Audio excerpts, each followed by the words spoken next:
皆さん、こんにちは。イベリアン・トワイライト後のスペインプレイ、今回がパート3で最終回です。さて、前回は、メキシコを保護国化して、再征服ジャーナルを完了したところで終わりましたね。今回は、イベリアの国家形成と、その他の未回収のイベントの完了を目指します。なお、イベリアの形成時に、文化連邦の力でブラジルも巻き込み、併合を狙っているのですが、今ピンク色で表示されている東海岸の3カ国、ここの自治道を落とせず苦戦しています。独立要求を落とすために試行錯誤してみますが、ダメだったら自治権縮小の戦争をします。進行中のイベントを確認しましょう。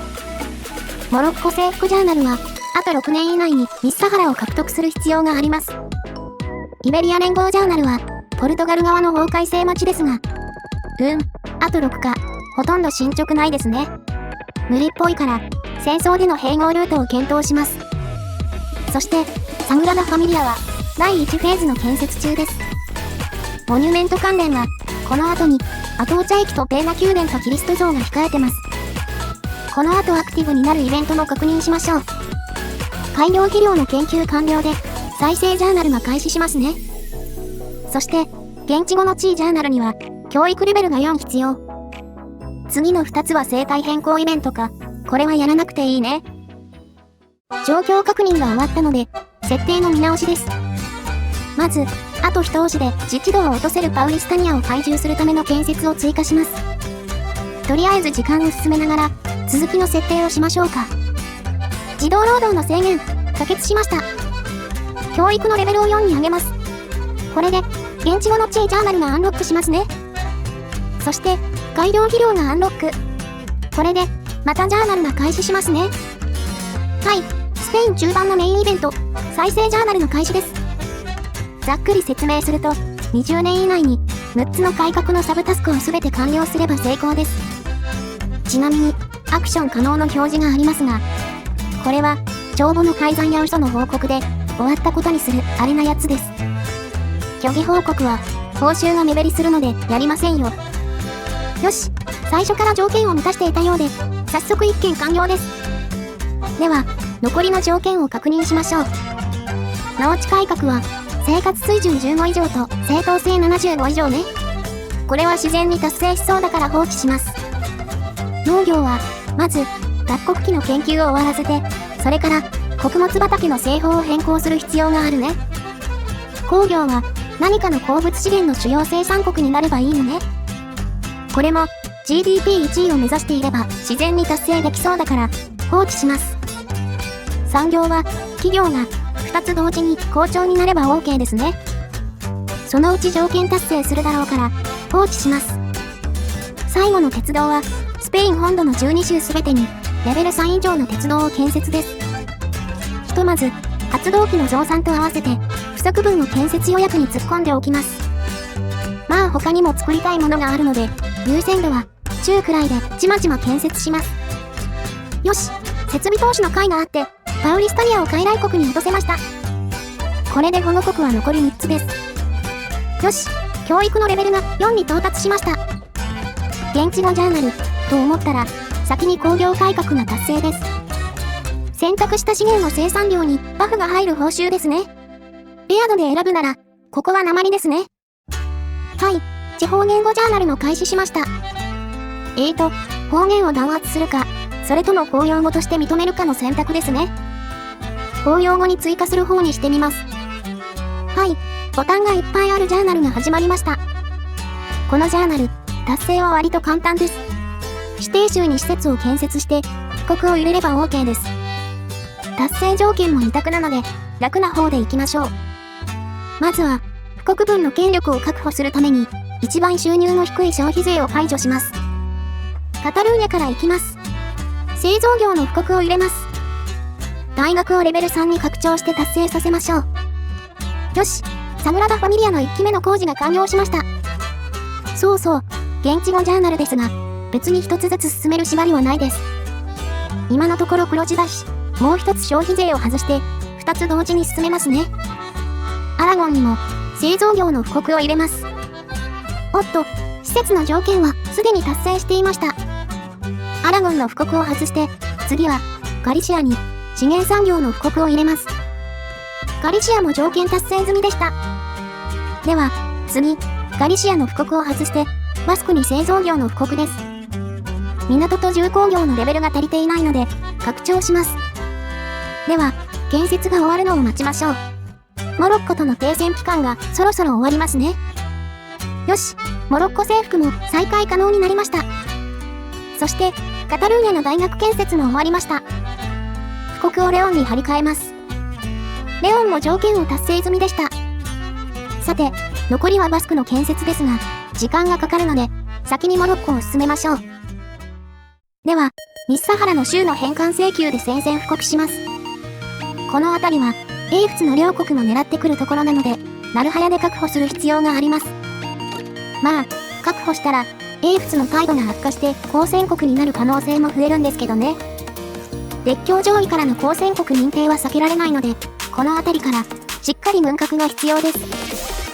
少しずつ、軍隊規模の拡大を進めていきます。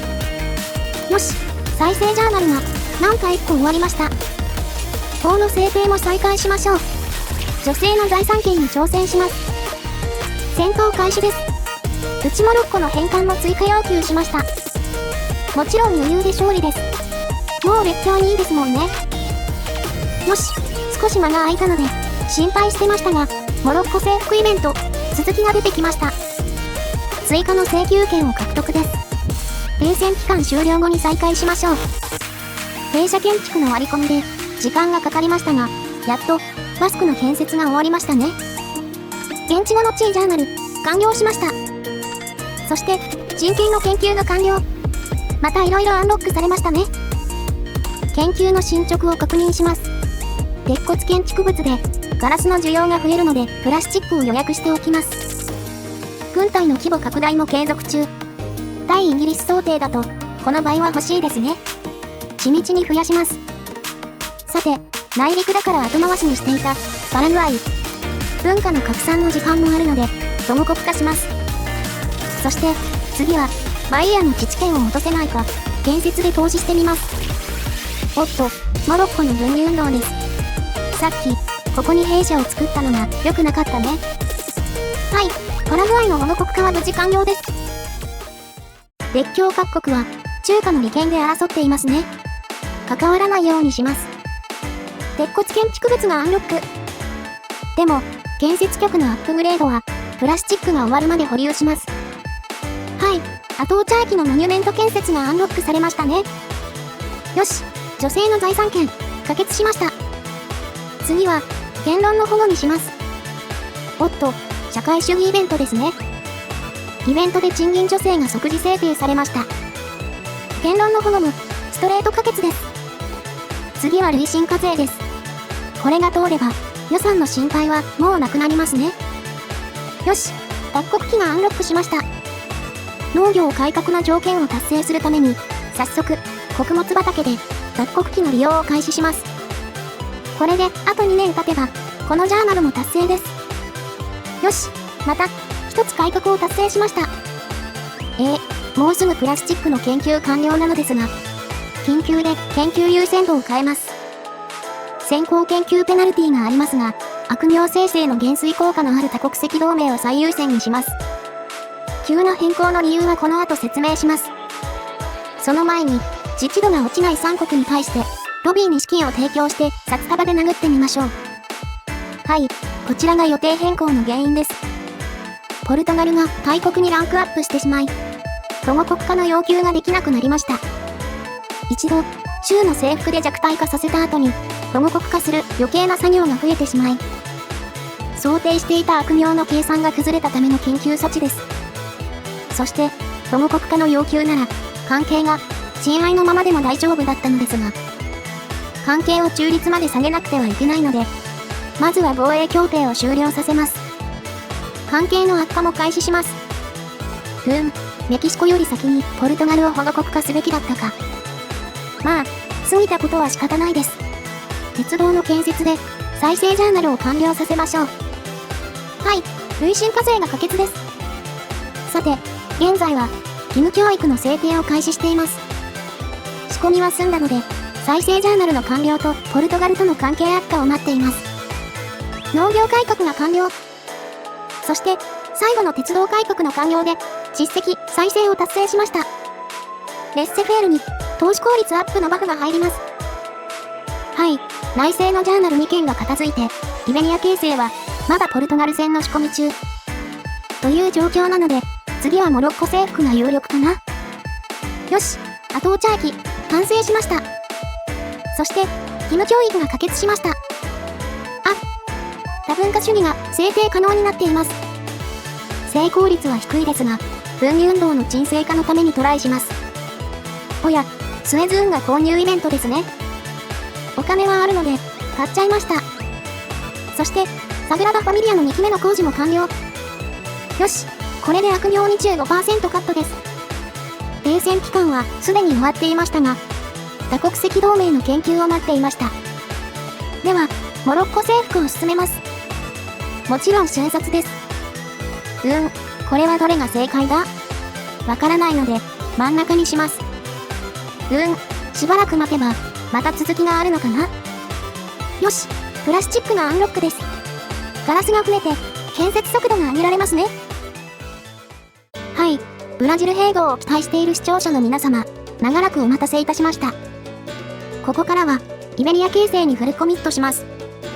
よし、ポルトガルとの関係が開戦可能な中立まで下がりました。では、ポルトガルをランクダウンさせるために、首都の征服で宣戦布告します。敵陣営は、ロシアとサルベーニャですね。あらかじめ、海上封鎖をしておきます。ここの補給を封じれば、敵援軍は無力化できます。敵援軍はかなりの数ですが、すぐに補給が干からびるので、心配はしていません。戦闘開始です。敵は陸軍国家ばかりなので、余裕でしょう。ああ、やっぱりダメだったか。多文化主義は廃案になりました。戦争は順調です。ほらね、補給切れで、敵軍の攻撃力が1桁台まで落ちてます。多文化主義が失敗した途端に、また分離運動が再発してます。法の制定は、代わりに大規模徴兵を始めてます。よし、首都上陸で、決着をつけてしまいましょう。あれ？ポルトガルの内戦です。これはラッキーかもしれません。なぜかといえば、反乱側が勝利した場合、新しい別の国だから停戦期間がないんですね。というわけで、反乱側を支援します。敵陣営に、再びロシアが来ましたが、また海上封鎖するだけなので問題ないです。これは、最初の方の戦争。ポルトガルは降伏して、敵援軍とは継続戦闘中です。まだ戦争中なのですが、ポルトガル首都の征服で、ベーナ宮殿の建設がアンロックしました。しまった、スペインでも内戦が始まっちゃいました。だいぶカオスな状況ですが、ポルトガルの反乱、戦闘開始です。そして、大規模徴兵が可決です。大変わかりにくくて恐縮ですが、最初の戦争が今、終わりました。おっと、こんな時に、イギリスから不穏な動きが。イギリスとの防衛協定が終わってしまいました。そして、スペイン内戦の戦闘開始です。支援する国家がいなくてよかった。先にチュニスが片付きました。あとはポルトガル内戦だけですね。ロシアが脱落。こんな時に後継者問題。悪名減衰爆のあるセッションにします。ポルトガルが降伏、そして援軍とは継戦中。この状況になっていました。時間を止めて、反乱軍と条約締結をします。終戦までのこの一瞬が勝負です。はい、防衛協定を結んで、その国家の準備が整うまでに、他の国に横取りされるのを防ぎます。時間を進めて終戦させます。保険としての防衛協定も、無事締結できました。はい、ポルトガルの保護国家コストは、40弱、もう少し悪名が減ってから宣戦布告します。では、悪名が減るまで、巻きで進めます。パラグアイへの文化の拡散と自治権縮小を済ませました。ブラジル3国へ建設していますが、独立欲求が全く下がりません。ポルトガル保護国家の悪名コストが増えてて、追加の悪名べらし待ちです。自動車会社を設立しました。サグラダ・ファミリアの3期目の工事が始まりました。多文化主義の制定に再挑戦中です。はい、悪名が30代まで下がったので、ポルトガルの保護国化に着手しましょう。まずは、防衛協定を終わらせる必要がありますが、普通に終わらせると停戦期間が発生しますよね。そこで、条約の再交渉をします。これで、穏便に防衛協定を終了できますね。ポルトガルさん、さっきは、いい取引をありがとう。じゃあ、保護国になってね。はい、戦闘開始です。仲間が増えたよ。平和っていいな。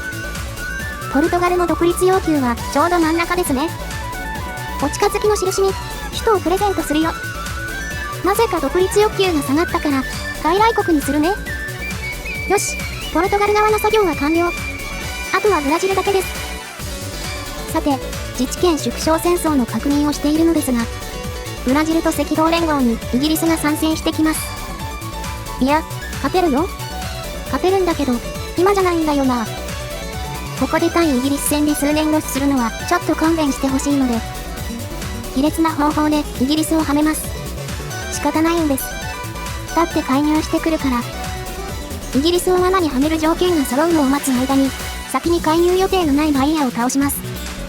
アメリカがちょっかいを出してきました。しばらくちょっかい出せないように、屈辱の戦争目標だけ入れておきます。アメリカは、お仕置き中、今から、イギリスを罠にはめます。まずは、無条件の指示で、イギリスの紛争に介入します。一時的に、態度が、交戦国から女に変わりましたね。あかり、イギリス産に条約締結してほしいの。説得の甲斐があって、拘束期間25年の防衛協定を契約できました。はい、まずバイヤーが片付きました。では、防衛協定を結べたので、イギリスの紛争から離脱します。すると、イギリスの態度が交戦国に戻って、おっと、多文化主義、可決しました。我に返ったイギリスは条約を即時破棄するんですね。そして世界大戦が始まってしまうわけですが、これは仕方なかったんです。それでは、ブラジルの自治権を縮小しましょう。イギリスさんは、なぜか忙しいみたいですね。ドイツが介入してきましたが、ドイツは海上封鎖を突破できないでしょう。勝利です。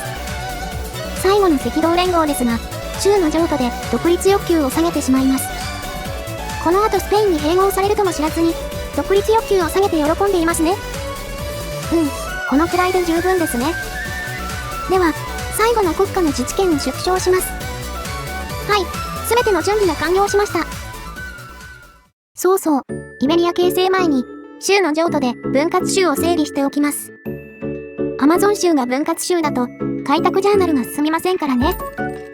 最後の確認です。よし、太枠の国境なし。お待たせしました。イベリアを形成します。